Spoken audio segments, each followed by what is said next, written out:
আমার 8 বছরের মেয়ে মৌলির সব কিছুই ভালো লাগে।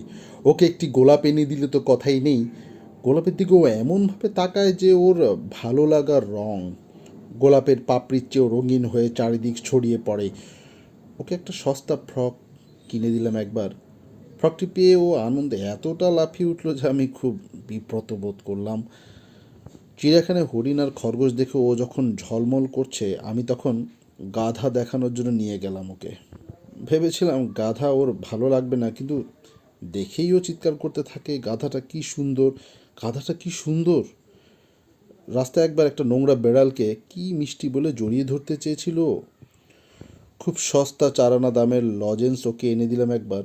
ভাবলাম ও নিশ্চয়ই ঠোঁট বেঁকোবে, কিন্তু হাতে পেয়েই মৌলি কি মজার বলে ঝলমলে করে তুললো বাড়িঘর। একজন বাজে ছড়াকার আমাকে উপহার দিয়েছিল তার একটি ছড়ার বই। একটা ছড়া পড়েই আমি বাজে কাগজের ঝুড়িতে ছুঁড়ে ফেললাম সেটা। দুপুরে ঘরে ফিরে দেখি ও সেটি পড়ছে দুলে দুলে, আর আমাকে দেখেই লাফিয়ে উঠে একটা ছড়া মুখস্থ শুনিয়ে বলল, আব্বু, ছড়াগুলো কি মিষ্টি। আমি স্তম্ভিত হয়ে ওর দিকে তাকিয়ে রইলাম। চাঁদ ওর ভালো লাগে, ছায়োলিকেও ওর ভালো লাগে, হরিণ ওর ভালো লাগে, গাধাও ওর ভালো লাগে।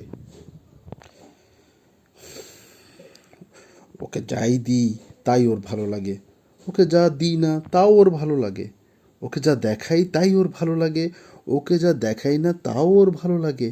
ও যখন একটা গন্ডারের ছবি বা দেয়ালের টিকটিকির দিকে মুগ্ধ চোখে তাকিয়ে থাকে, আমি ভেতরে তখন তীব্র বিষের ক্রিয়া বোধ করি, আর বারবার ভাবি যদি ওর মতো আমারও সব কিছু ভালো লাগতো,